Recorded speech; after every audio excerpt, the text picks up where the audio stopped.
Book title: Meditation and Spirituality, a Philosophy. Subtitle: A Path to Attain a Steady Meditative State.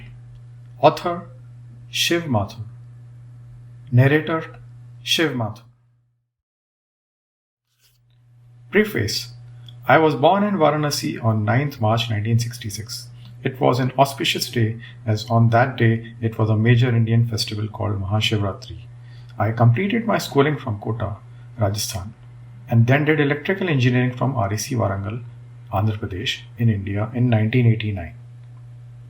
Thereafter, I joined the Indian Navy. I got married in October 1991, and we were blessed with a daughter in November 1994. Life was hectic while working in the Indian Navy, but at the same time, it had taught me discipline, idealism, humanity, and leadership. By the time I reached the age of 50 years, our daughter had completed her college education from France. She then started working from the year 2017. We all go through various challenges in life. So did I. This made me question about the reality of life and what are we made to chase? What are we finally getting from this chase?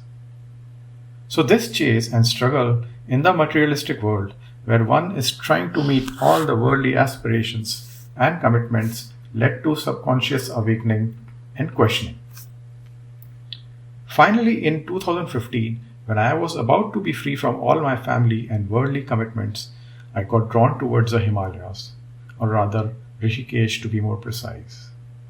My regular visits to Rishikesh and subsequently other places across the Devbhumi, land of gods, started happening.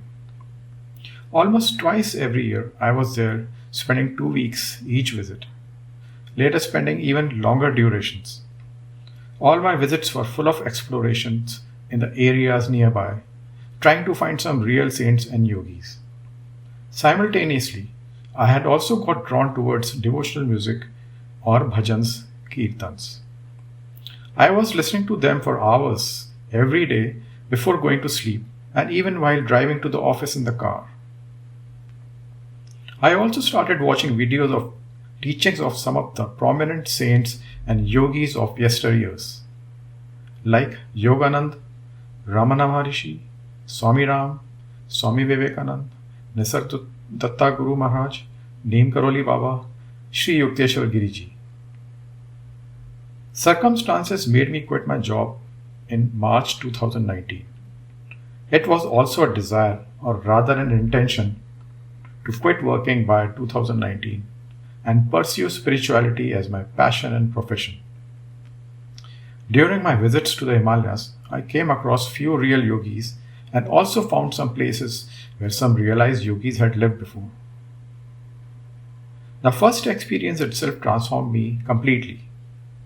This was in 2015 at Tatwale Baba's cave near Rishikesh. Perhaps I was prepared to receive his grace, so it got bestowed upon me. This happened during my first visit to his cave. It seems that I was subconsciously preparing myself on my spiritual path, so when one is making an effort, then the grace also gets gifted.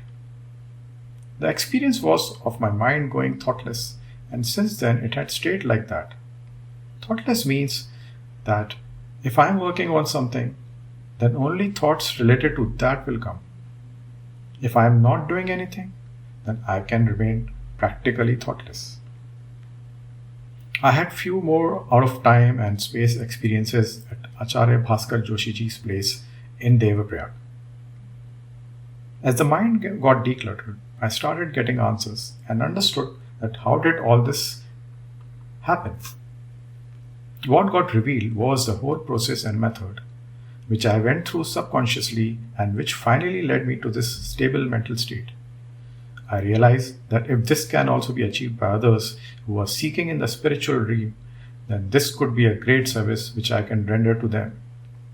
While staying in the ashrams in Rishikesh, I had noticed that many people, especially Westerners, were traveling to India to seek the spiritual wisdom and learn yoga. But I observed that they were unable to get that true wisdom, and what was offered in these ashrams was a tailor-made package of yoga asana and some meditation techniques. There are many young yoga teachers teaching in these ashrams, and they do not seem to have any experiential knowledge. These ashrams have slowly become more and more commercialized. Though overall it is definitely a different and good experience. These ashrams are like a gateway to the spiritual path for many seekers. Maybe these are good for beginners or just casual visitors. Though the gurus who opened these ashrams were realized souls. Shivananda Ashram in Rishikesh was started by the self-realized yogi Swami Shivananda. Many seekers benefited from his presence and his discourses. Therefore, I thought if I can transmit whatever I have gained through my spiritual journey, then I would feel that my life has been a fulfilling experience. It is important to give back to the society.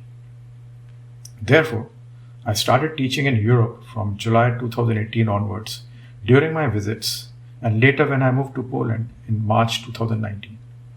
It was like taking the teachings to the doorstep of the seekers from Europe.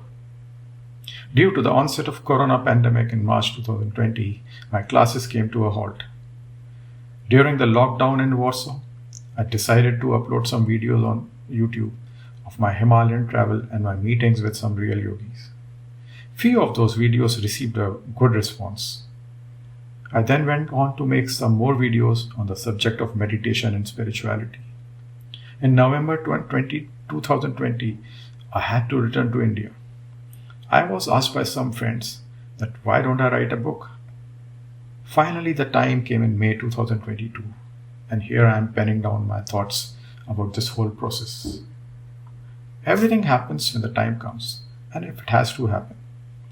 I am thankful to God and all the saints and yogis whose guidance and grace is guiding me in this journey of life.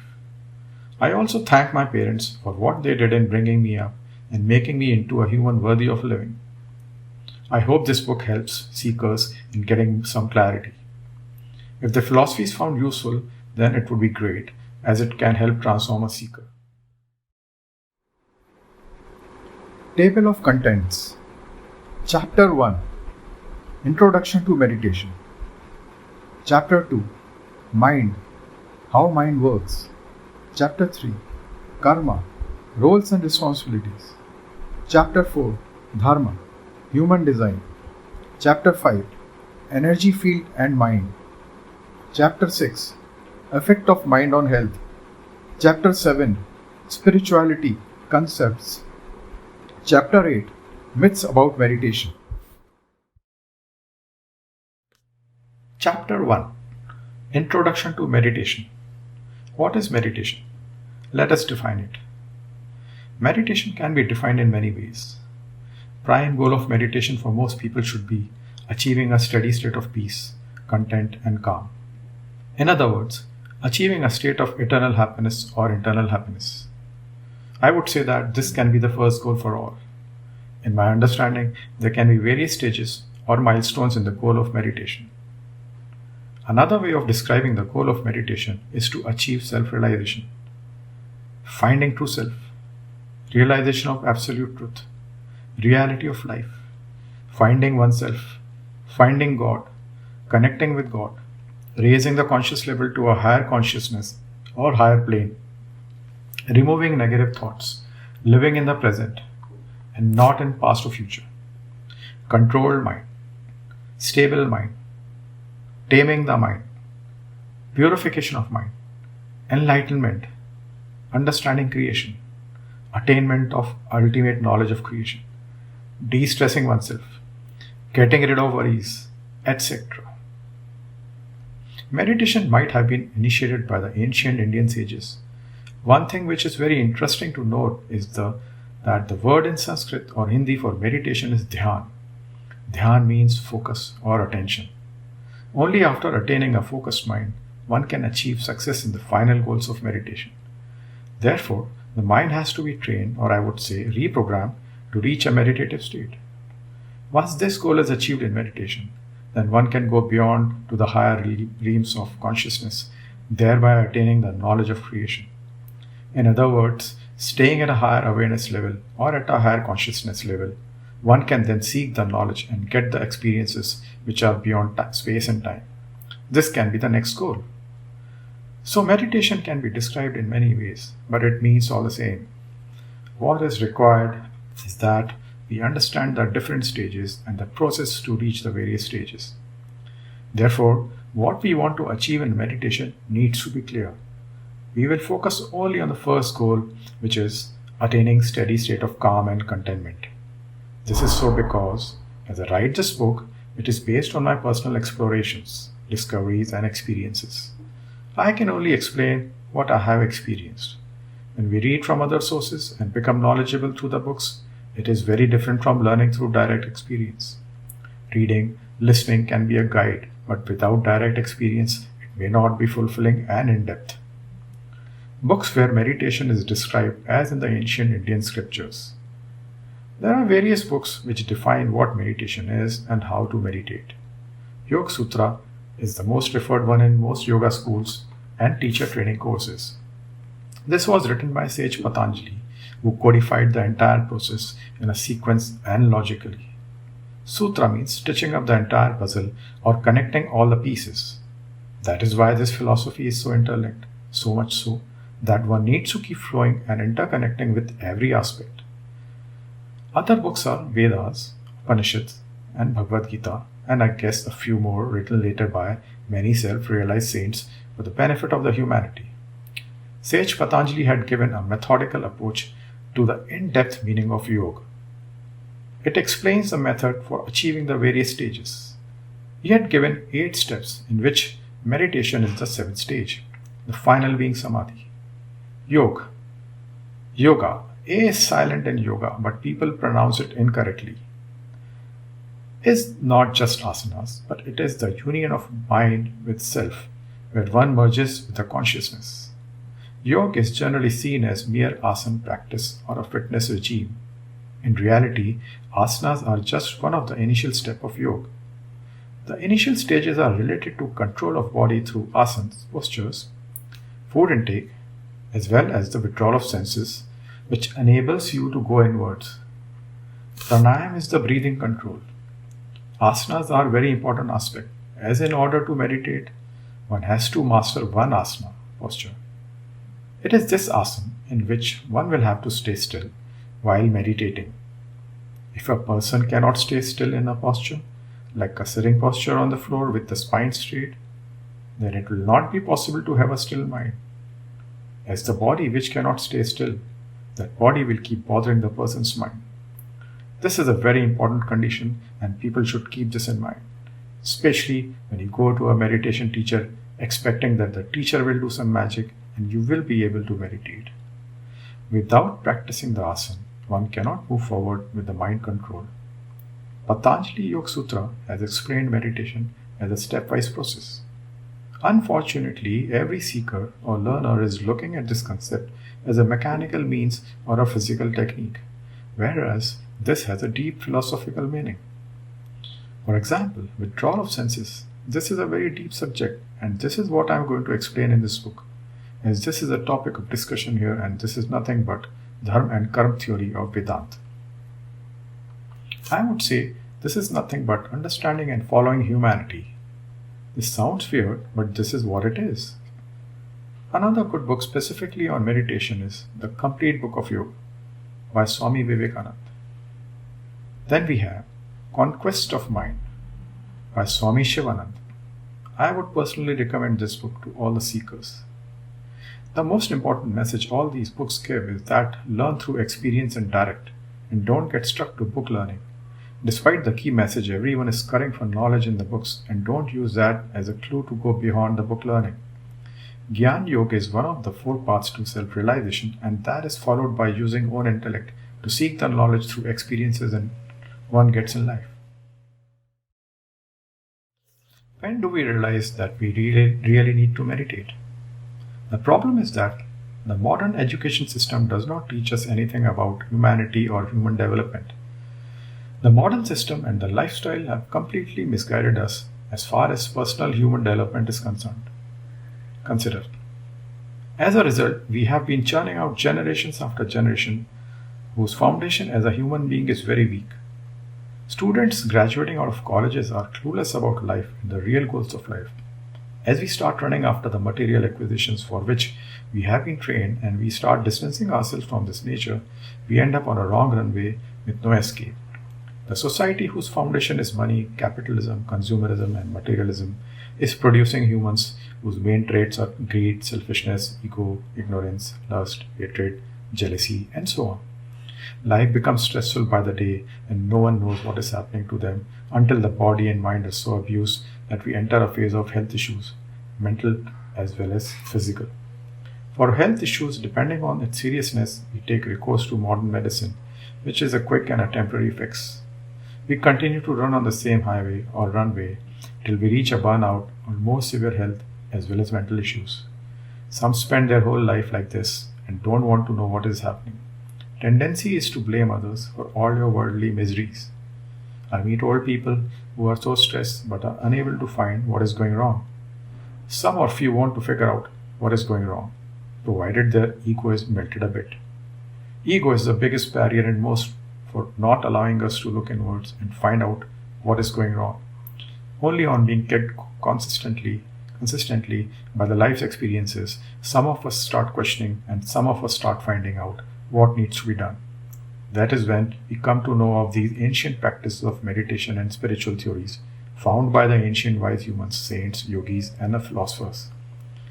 Then start the search for wise men and women who can guide us, heal us, and help transform us.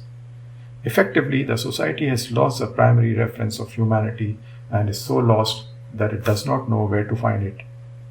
Religious books, if studied properly, are a great guide towards humanity, be it Bhagavad Gita or Upanishads or Bible, etc. One need to study these books oneself and not run for courses and discourses. Hard work and self-effort is needed to find the foundation of the existence and operations of the human beings. Thousands of years ago, the sages and yogis in India found these techniques said to be conveyed none other by Lord Shiva, known as Adi Yogi. He conveyed this yogic science to 7 rishis. The constellation in the sky, known as Ursa Major, is known in India as 7 sisters or Saptrishi. Sapt means 7 and rishis means sages. These 7 sages were given 7 sciences. Therefore, those who want to meditate are the ones who have finally realized that it is time to get out of the illusionary materialistic trap and find out the reality and finally achieve peace of mind. Some want to get the peace of mind but do not want to leave the materialistic lifestyle. But the fact is that they have at least realized that peace of mind is needed. Therefore, this philosophy helps in gradually getting you to understand how to live in this materialistic world but at the same time have your peace of mind. The formula is that one can live happily in this materialistic world provided one is completely detached from this materialistic world. The focus is on performing one's duty, karma as per dharma. We will go deep into this whole philosophy. My aim is that through this book you may get the key to open the door yourself and tread this path of self-realization and happiness. The key is to use your intellect and questioning ability, analyzing ability, logical reasoning to find out what is there in this journey of life. All the answers are inscribed inside a soul. We have to only start exploring and start asking the right questions to our own self, truthfully and sincerely. Aim is to stop believing what everyone is saying. Stop following what is the general perception and go for finding the truth yourself. Believe in someone whom you have the confidence that the person knows and not what is in the air. Otherwise, we will fall in the category of gossip followers. Our ability to correctly use our discriminatory abilities to make the right judgment about everything is what is needed. We have to learn how to develop our discriminatory abilities. Here I quote a saying of Swami Ram that all that you have read in the books is not your own findings but someone else's finding. Someone else found through own experience and intellect and reasoning. Therefore, this book is not being written to make you knowledgeable through my experiences, but to trigger your curiosity and drive you to go out and search yourself. This is just a guide. Self-realization is like a treasure hunt where you will go, you will get clues, but finally you have to go hunting yourself. Remember the snakes and ladders board game? The philosophy. The 4 pillars. 1. How mind works. 2. Human design or human mirror or dharma. 3. Roles and responsibilities or karma. 4. Energy correlation of thoughts. We can divide this philosophy in 4 major sections as depicted above. We saw the definitions of meditation in the previous paragraphs. Now we will move to the core philosophy, which is divided into 4 sections. The next 4 chapters will take us deeper into these 4 pillars of this philosophy. Human beings have been designed for a specific purpose. Every creation in this world has a specific purpose, and it has been provided certain characteristics and feature by God, Creator, for enabling it to achieve its goals. There cannot be a random creation, so there has to be a uniformity in creation. Dharma is nothing but the characteristics of humans based on which the humans should carry out their tasks or duties, responsibilities. Dharma is like a rule book for optimum performance of human beings. There is no other way out for the humans if they have to tread their life on a well defined path. Humans have the intellect and willpower which needs to be used to tread on the correct path and eventually get released from the cycle of birth and death. When a person dies, it is said that she passed away, though the body only dies. But what passes away is the soul. After death, people don't use the name but say, take the body away. Soul being the real identity, which is immortal. The cycle of birth and death continues, and the soul continues its journey from one life form to another life form till it gets the human life and is able to get liberated from this cycle and merge in this vast consciousness of the source of its creation. This seems to be a logical conclusion, and if this is not the logical conclusion, what else can be the other reason for life in this world? This is a very deep topic of discussion, and many at this point of time will agree or disagree with this theory. So we can maybe ignore it at this point of time, but the design of humans is very logical, as nothing in this world is created randomly. One can see humans as one of the product of this creation. Our ego thinks that humans are a different kind of material and above every other creation on this planet. That is why we have distanced ourselves from coexistence with the nature. By nature, I mean the entire creation. The feeling of oneness is lost, and oneness comes when one lives with raised awareness and consciousness after realizing the absolute truth of the creation and human existence. Dharma is nothing but the correct human characteristics or human qualities on which every human action and thought is to be based on while performing all the karmas, tasks, duties. We can also call it the constitution of humans, like the constitution of a country. It is like the law.